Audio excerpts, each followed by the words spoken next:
Hello বন্ধুরা, সবাই কেমন আছো? আশা করি সবাই ভালো আছো। বুঝতেই পারছো ঠান্ডা তো পড়েই গেছে, আর এই ঠান্ডায় তো ভালো মন্দ খেতেই হবে। সেদিন আমাদের বাজার থেকে দেখো কি কি নিয়ে এসছে। অ্যাকচুয়ালি সেদিন বাজার থেকে সবজি আনার কোনো কথাই ছিল না, কিন্তু সবজিওয়ালা ফোন করলো যে দাদা এসো, অনেক সবজি বেঁচে গেছে, নিয়ে যাও। দেখেই বুঝতে পারছো এটা সবজির ব্যাগ নয়। তো কি আর করা যাবে, তখন কিছু জিনিস আনা হলো। দেখো কি কি নিয়ে এসছে।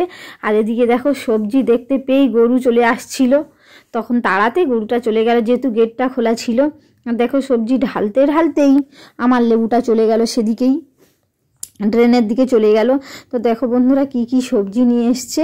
এদিকে নিয়ে এসছে শসা, লেবু, দুটো তিনটে চারটে ফুলকপি নিয়ে এসছে, আর 2 পুঁটুল ঢেঁড়স নিয়ে এসছে। আর সবথেকে ভালো জিনিস যেটা, সেটা হলো মাশরুম। অ্যাকচুয়ালি মাশরুমের সময় তো এখন পেরিয়েই গেছে। এই মাশরুমটা পাওয়া যায় সাধারণত দুর্গাপূজার পরেই, তো এটা একটু লেটেই পাওয়া গেছে। দেখো যেটা দেখালাম ফোটা অবস্থায় এরকম মাশরুমটা দেখতে হয়। আর এগুলো ছিল কলি, মাশরুমগুলো একদম কলি অবস্থায় ছিল। কলিটাই খেতে ভালো লাগে। তো অ্যাকচুয়ালি আমার কিন্তু ফোটাটাই ভালো লাগে। তো যাই হোক, এই মাশরুমগুলো যেহেতু মাটি ফুঁড়ে ওঠে না, সেই জন্য এগুলোতে প্রচুর পরিমাণে লাল মাটি লেগে থাকে গায়ে। তো আমি না অনেকক্ষণ ভিজিয়ে রেখেছিলাম এগুলো, সেই জন্য দেখো একটা দুটো ফুটেও গেছে। তো যাই হোক বন্ধুরা, প্রথমে আমি ভালো করে ধুয়ে এগুলোকে কেটে নিচ্ছি। আর এটা কিভাবে রান্না করতে হয় আজকে আমি তোমাদেরকে সেটাই দেখাবো।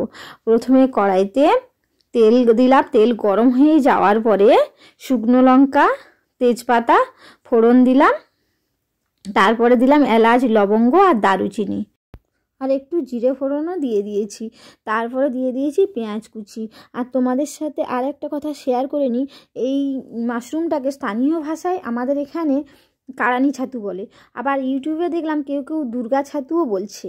আর তোমরা কে কী বলো সেটা কিন্তু আমাকে একটু প্লিজ কমেন্ট করে জানিও।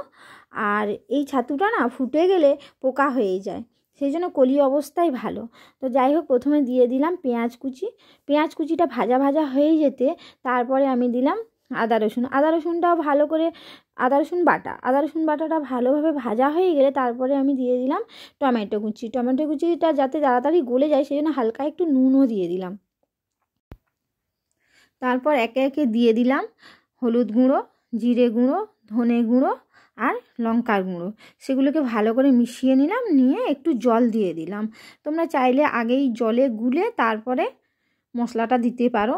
আমি একটু আগেই নেড়ে নিই, তারপরে জল দিয়ে দিই। জল দিয়ে দেওয়ার পরে ঢাকনা দিয়ে রেখে দেবো কিছুক্ষণের জন্য। তারপরে ঢাকনা খুলতেই দেখো কি সুন্দর কালারটা চলে এসছে। ওর মধ্যে আমি একটু কাজু বাটা দিয়ে দিলাম। কাজু বাটাটা দিলে না টেস্টটা খুব সুন্দর হয়। আর এই মাশরুমটা সাধারণত আলু ছাড়াই রান্না করতে হয়, কিন্তু আমরা একটু আলু দিয়েই খেতে ভালোবাসি, সেই জন্য আমরা একটু আলু দিয়েও রান্না করছি। তো প্রথমে এই মাশরুমটা দিয়ে দেবো, দিলে এর থেকে তো জল বেরাবে, সেই জন্য একটু ঢাকা দিয়ে রাখবো। তারপরে দেখো ঢাকনাটা খুলে দিলেই এর মধ্যে অনেকটা জল বেরিয়ে গেছে। জল বেরিয়ে যাওয়ার পরেই আমি আলুগুলো দিয়ে দিয়েছি। আলুগুলো দিয়ে একটু নাড়াচাড়া করে নেওয়ার পরে আবারও একে ঢাকা দিয়েই রান্না করতে হবে। এই মাশরুমটা রান্না করার সময় কোনো জল লাগে না, কারণ এর মধ্যে থেকেই জল বেরোয়। শুধু এই মাশরুম কেন, যে কোনো মাশরুম রান্না করার সময় জল দেওয়ার প্রয়োজন হয় না, ঢেকে ঢেকে রান্না করলেই হবে।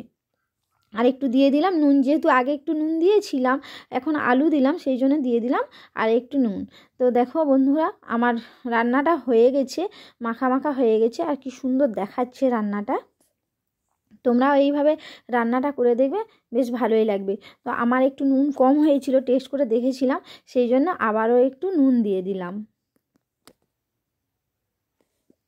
নুন দিয়ে নাড়াচাড়া করে নামিয়ে নিয়ে গরম গরম ভাতে পরিবেশন করলেই হবে। দেখো কি সুন্দর দেখতে হয়েছে। আর এদিকে আমি সব রান্না টান্না যখন হয়ে গেল, আমি একটু রাস্তার দিকেই গিয়েছিলাম সবজি খোসা ফেলতে, গিয়ে দেখছি এদিকে জুলিরা মা মেয়ে চুল নিয়ে বসেছে, চুলওয়ালাকে ডেকে নিয়েছে, নিয়ে জিনিস কিনছে। সে তো মোটামুটি ঠকিয়ে কম জিনিস দিয়ে চলে যাচ্ছে। তখন আমাকে ডাকলো, আমি গেলাম, যেতেই মোটামুটি চুলওয়ালা তো রেগে যাচ্ছে আমার প্রতি। আমি একটু ঝগড়া করছি না আরও বেশি জিনিস দিতে হবে, ওই নিয়ে চুলওয়ালা প্রচুর রেগে যাচ্ছে আমার উপর। দেখো তোমরা কি কিনেছে এরা, কত জিনিস, পুরো সংসারের সব জিনিস হয়ে গেছে একবার চুল দিয়ে। অনেক চুল হয়ে জমে গিয়েছিল ওদের।